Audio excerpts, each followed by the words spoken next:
اليوم حتعطينا 3 ماسكات، ماسك لترطيب الشعر الجاف، ماسك لعلاج التقصف الشعر، وماسك لمنع او تقليل تساقط الشعر. نعم. فشو بتحبي تبدي معنا؟ اول شيء نبلش ويا تساقط الشعر. فاول شيء عندنا البيض. طبعا البيض هم يحتوي على زنك، وطبعا يحتوي على هوايه فيتامينات. ما راح تسوي هذا الماسك لانه البيض شويه يعني يوسخ شو اسمه. بيضه واحده. اي. وثاني شيء عندنا هنا حليب مال فول الصويا. نعم. اللي انا حكيت منه، هذا يعني يلتقي بشكل هوايه عادي وبشكل سهل. وثالث شيء عندي الصبار اللي يسموه الالوه، اللي نشوفه هوايه بالكريمات وبهوايه اشياء نقدر نشوفه. نعم.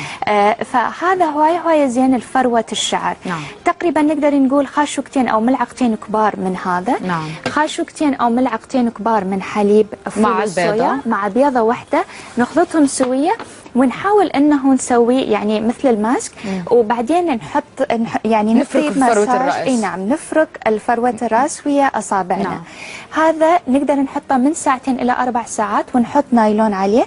وبعدين نغسله ويا مي شويه يكون حار. نعم. هذا ماسك واحد، هذا لتساقط الشعر. نعم. وهذا بشكل عام يعني الشعر كي يكون جاف او يكون مثلا كل انواع الشعر. نعم اويلي او اي شلون نعم. ما كان يقدر يستعمل هذا. نعم. الشيء. ننتقل للماسك الثاني، هو اللي هو بالنسبه لل تشقق اللي او تقصف الشعر. تقصف الشعر. نعم. هذا رحت اسوي انا. هنا عندنا خلة تفاح، قبل اسبوعين حكينا من خلة تفاح. صح. نقدر ناخذ خاشوقتين او خاشوقه ملعقه كبيره منه.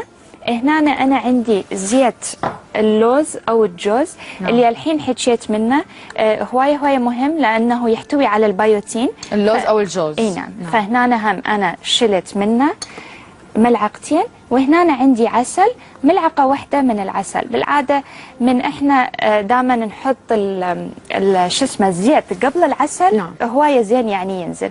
هذا طبعا لعلاج تقصف الشعر. اي نعم. هذا الشيء طبعا نشوفه الحين هواية من الناس يعانون من هذا الشيء، يعني هواية من البنات. صح، بالنسبة للجو، تغيير الطقس، صبغات والى اخره. صحيح.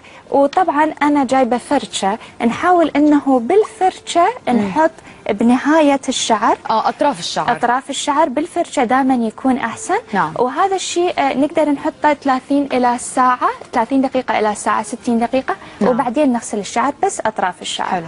الماسك هذا بالنسبه للناس اللي شعرهم يكون جاف. نعم. فمرات نروح مثلا البحر او نسبح. صح. مثلا حتى بالمسبح، او يقدر يكون مثلا انه مش يعني هايلايت مسوي الشعر او صابغيه، فالشعر يصير هواي نعم. ناشف. هنا أنا عندي 4 ملاعق من المايونيز العادي، مو لايت مايونيز، وعندي ملعقه واحده كبيره من العسل. هذا نحطه بشكل مثل الصبغ، يعني كأنه عم نحط صبغه، كأننا نحط صبغه على كل الشعر. وبعدين نحاول نمشطه.